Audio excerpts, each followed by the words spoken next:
Hi friends, రొయ్యల curry ఒకసారి ఇలా ట్రై చేయండి. రొయ్యలు బాగా కడిగి దానిపైన నారు ఉంటుందన్నమాట, మధ్య కట్ చేస్తే లోపల పేగులాగా ఉంటుంది. దాన్ని తీసేయాలన్నమాట, హెల్త్కి అది మంచిది కాదు. నీట్గా కడిగి పెట్టుకున్న తర్వాత టమాటా ప్యూరీ చేసుకోవాలి.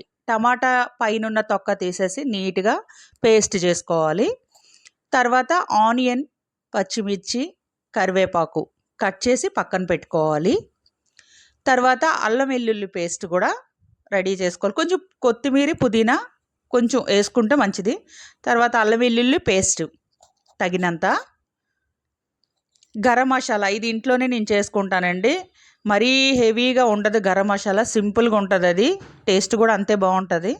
ఇప్పుడు కడాయి పొయ్యి మీద పెట్టుకొని ఆయిల్ పోసి దాంట్లో మనం కట్ చేసుకున్న ఆనియన్స్ వేసి దాన్ని బాగా ఫ్రై చేసుకోవాలి. రెడ్డిష్గా ఏగినంత వరకు కూడా దీన్ని బాగా ఫ్రై చేసుకోవాలి. తర్వాత మనం కడిగి పెట్టుకున్న రొయ్యలు ఇందులోనే వేసుకోవాలి.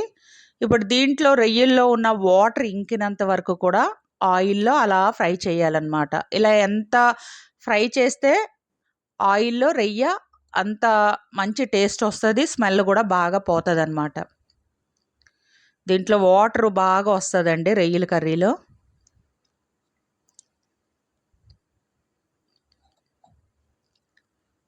ఇలా వాటర్ మొత్తం ఇంకిపోయిన తర్వాత, వాటర్ ఇంకొంచెం ఉంది, దీన్ని ఇంకొంచెం ఫ్రై చేసుకొని ఇప్పుడు ఇందులో ఉప్పు, కారం, పసుపు నేను వేసాను ఫ్రెండ్స్. అది రీల్ కొంచెం కట్ అయింది. దీంట్లోనే ఉప్పు, కారం, పసుపు వేసుకోవాలి. దాంట్లోనే రొయ్యతో పాటు ఆయిల్లో బాగా ఫ్రై చేయాలి. దీనికి రొయ్యలకి ఉప్పు, కారం, పసుపు బాగా పడుతుంది. బాగా ఆయిల్లో ఫ్రై చేస్తే రొయ్య చాలా టేస్ట్ వస్తుంది కారంతో. కొంచెం పుదీనా, కొత్తిమీర ఉంది కదా, పైన వేసి కొంచెం ఫ్రై చేస్తే స్మెల్ అనేది రాదు.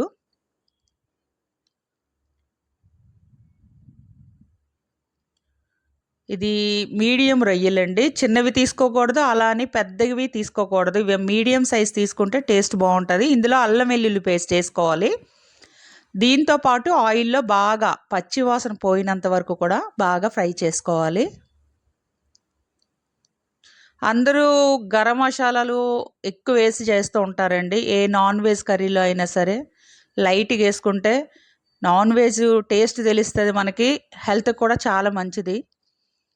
ఎక్కువ ఏమి వేయకుండా సింపుల్గా ఇలా ట్రై చేయండి, టేస్ట్ బాగుంటుంది, హెల్త్ కూడా చాలా మంచిది.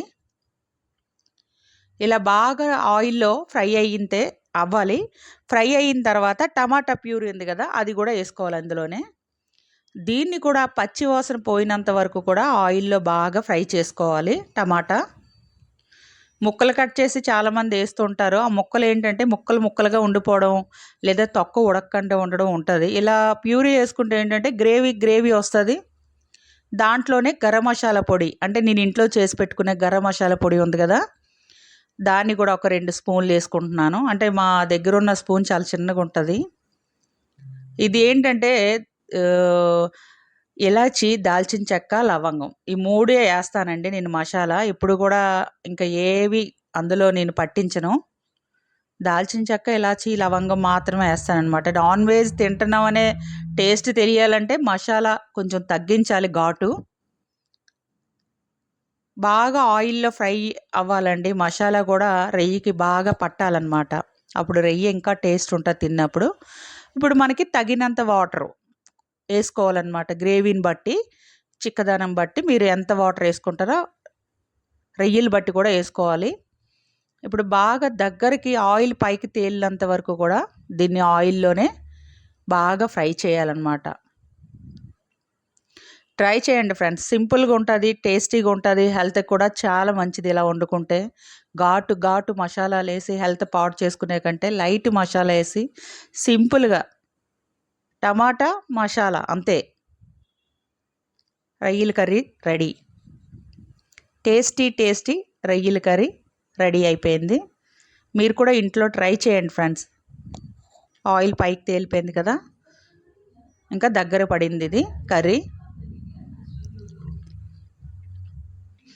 ఇంకా ఫ్రై చేసుకోవాలనుకుంటే మొత్తం ఆయిల్ ఇంకిపోయినంత వరకు కూడా ఫ్రై చేసుకోవచ్చు. రైస్లో కలుపుకోవడానికి ఉండాలి కాబట్టి స్టవ్ బంద్ చేస్తున్నాను.